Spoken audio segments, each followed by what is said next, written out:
Ah, comme je suis content de vous retrouver en ce mercredi ensoleillé. Alors pour aujourd'hui, journée plus spécialement dédiée aux enfants, mais et dont les grands peuvent aussi tirer leur profit, il n'y a aucun problème là-dessus. Je vous l'ai promis ce matin, je l'ai écrit, je ne sais pas si vous l'avez vu sur Facebook, je vais vous révéler l'un des grands secrets de l'humanité, l'un des grands secrets de la Terre. Alors, je suppose que la plupart d'entre vous ont déjà passé des vacances au bord de la mer, enfin je l'espère pour eux, que peut-être même vous vous y êtes baigné, et que peut-être même vous avez bu une tasse, ce qui arrive à beaucoup. Vous avez remarqué, c'est très désagréable. Alors déjà dans une piscine, c'est pas extraordinaire, mais alors, boire une tasse d'eau salée, ma foi, c'est franchement pas terrible. Et justement, la question du jour est la suivante. Est-ce que vous savez, vous les enfants, vous les parents, les grands-parents, les tontons, les tatas et que sais-je, est-ce que vous savez pourquoi l'eau de mer est salée? Grande question, je sais qu'il y a un tas d'interprétations, etc., mais voici la vraie raison. C'est une histoire qui s'est passée, oh, il y a très longtemps. Dans un pays très lointain. Un pays qu'on appelle aujourd'hui, je sais, c'est peut-être pas de bonnes circonstances, mais tant pis, c'est la Chine. Voilà. Alors, renseignez-vous, vous les enfants, vous verrez où c'est la Chine, c'est loin, c'est grand, etc. Et dans cette Chine d'alors, qui ne s'appelait pas encore la Chine, il y avait quand même du monde, et il y avait notamment une famille, la famille Wang. C'est très chinois comme nom. Alors dans la famille Wang, il y avait le père Wang, la mère Wang. Ah oui, je les mets à la même hauteur parce que sinon on va me dire, oui, pourquoi la mère est plus petite que vous? Et puis il y avait deux enfants, Wang l'aîné, Wang cadet. Voilà. C'était des paysans, des fermiers, des agriculteurs, voilà. Et pour tous ces gens-là, ben, les choses se passaient pas trop mal. Et puis, ben, au bout du compte, après bien des années, l'un après l'autre, les parents Wang, comme c'est malheureusement le lot de tous les parents, grands-parents et de tout le monde, ben, disparurent. Voilà. Il ne resta donc plus que les deux enfants, Wang l'aîné, Wang cadet. Le problème, c'est que Wang l'aîné était très, comment dire, très méchant. On va dire ça comme ça. Il était très méchant. Alors il a profité du fait qu'il était l'aîné pour garder tout pour lui. Il a gardé les champs, les animaux, la ferme, et il a jeté Wang Cadet à la rue. Voilà. Hop, dehors, lui a-t-il dit. Alors Wang Cadet, il est parti s'installer dans une petite cabane de l'autre côté du grand village. Et puis, Wang Cadet, il avait quand même une richesse. Il avait une femme. Voilà. Disons qu'avoir une femme, c'est une vraie richesse, c'est vrai. Alors il avait une femme, il n'avait pas d'enfant. Mais ils avaient surtout rien, pas de terre, pas d'animaux, rien du tout, etc. Et la vie était très dure pour eux. Tellement très dure qu'un jour, ben, ils n'avaient plus rien, plus de riz, plus... La catastrophe, la misère totale. Tellement la misère qu'ils se sont vus mourir de faim. Alors, Wang Cadet a dit un jour à son épouse, écoute ma femme, voilà ce que je vais faire. Je vais aller voir Wang l'aîné dans la grande ferme de l'autre côté du village, lui demander qu'il me prête quelques sacs de riz, ainsi on pourra en manger, puis on pourra en replanter, et puis je lui rendrai l'année prochaine. La femme de Wang Cadet trouva que c'était une très bonne idée. Alors Wang l'aîné partit, traversa le village, il était tout en guenilles, bien entendu. Il arriva à la porte de la grande ferme, qui était fermée, il frappa donc. Un valet vint lui ouvrir. Évidemment, il n'était pas très présentable, mais bon, c'est quand même le frère du patron. Donc on le laissa entrer. Et il alla voir Wang l'aîné, son grand frère, en lui demandant bien respectueusement, oui parce qu'à cette époque-là, on avait encore le respect des aînés, quoi qu'ils fussent et quoi qu'ils fassent. Et en lui demandant donc bien respectueusement, mon frère, est-ce que tu accepterais de me prêter, s'il te plaît, quelques sacs de riz, parce que nous n'avons plus rien à manger, ma femme et moi, et si je n'ai pas ces sacs de riz, nous allons mourir de faim. Bon. Le problème de Wang l'aîné, je vous ai dit tout à l'heure qu'il était quoi? Bon, je ne peux pas vous entendre répondre, bien sûr, qu'il était méchant. Il a un deuxième souci, Wang l'aîné, c'est qu'il est radin. Mais alors, radin de chez radin. Et il refusa tout net de lui prêter quoi que ce soit. Alors, Wang cadet repartit tout tristement chez lui. Il savait pas trop ce qu'il allait dire à son épouse. Alors il est parti par les chemins extérieurs du village, le long du fleuve jaune. Et puis là, il s'est dit, tiens, si je me mettais à pêcher, je pourrais au moins ramener du poisson pour manger.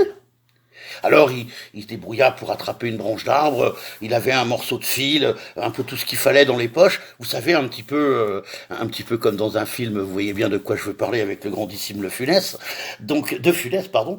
Et donc alors il s'est mis à pêcher le long du fleuve jaune, il avait gratté la terre, trouvé quelques vers, etc. Et puis ben voilà quoi. Mais bon, un peu comme parfois quand moi je vais à la pêche, et puis c'était pas son jour. Rien, de rien, de rien. Pas la moindre touche. Que quick. Alors au bout d'un moment, il en a eu marre, il a tout balancé à l'eau, et il est reparti chez lui. Et sur le chemin, en repartant chez lui, qu'est-ce que trouve Wang cadet? Une meule. Une meule en pierre. Pas une meule de foin. Une meule à meuler. Pour moudre le café, le blé, le riz, et voilà quoi. C'est pas trop ce qu'il va en faire, mais bon, il prend la meule sous son bras, elle est pas très grosse, et puis il rentre chez lui. Quand sa femme l'aperçoit de loin arriver, elle sort sur le seuil de la cabane et dit « Alors, mon mari, ton frère t'a-t-il prêté quelques sacs de riz ?»« Non, mon épouse, il n'a pas voulu. Et puis, je suis allé sur les bords du fleuve jaune, j'ai voulu nous attraper au moins un poisson pour ce soir, et je n'ai pas eu la moindre touche. Mais j'ai quand même trouvé ceci sur le chemin. Tiens, je te l'offre. » Et Wang cadet lui tend la meule comme il aurait tendu un bouquet de roses. Voilà.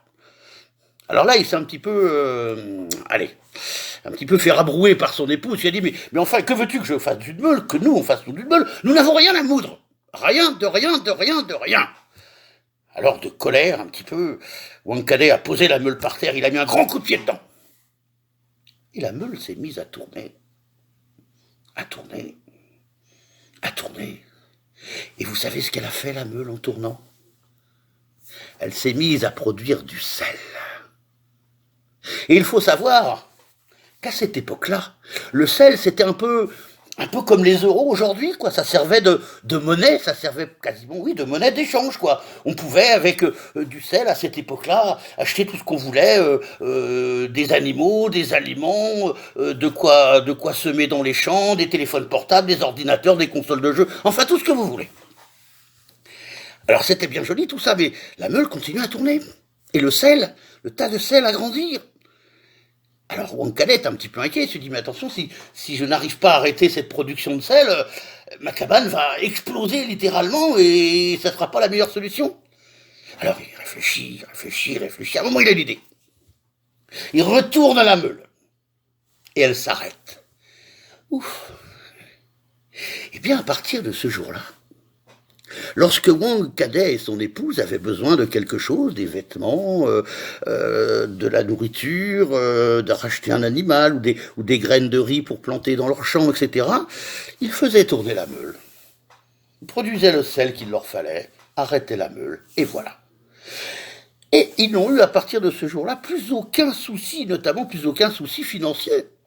Ils n'avaient pas envie de devenir riches, c'était pas le problème, simplement ils voulaient vivre tranquillement et sans trop se poser de questions.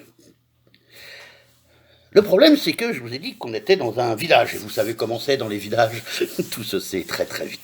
Alors cette histoire de meule qui produit du sel arriva bien vite aux oreilles de Wang l'aîné. Wang l'aîné, c'était pas possible quoi, il pouvait pas entendre ce truc-là, une meule qui produisait du sel, c'était pour lui une occasion extraordinaire d'accroître encore sa richesse. Et puis, il faut que je vous dise quand même que Wang l'aîné, il avait encore un défaut de plus. Je vous ai dit, il est méchant, il est radin, en plus il est jaloux. Il a toutes les qualités ce garçon. Et donc, ni une ni deux, quand il a appris que son frère avait une meule, il s'est habillé en hâte, il a traversé le village, il est arrivé, il est rentré dans la cabane de son frère, qui était un peu plus agrandi à l'époque, à ce moment-là, il est rentré sans frapper bien entendu, c'était l'aîné, hein. Il a dit à son frère, « Mon frère, il faut que tu me prêtes ta meule à faire du sel. »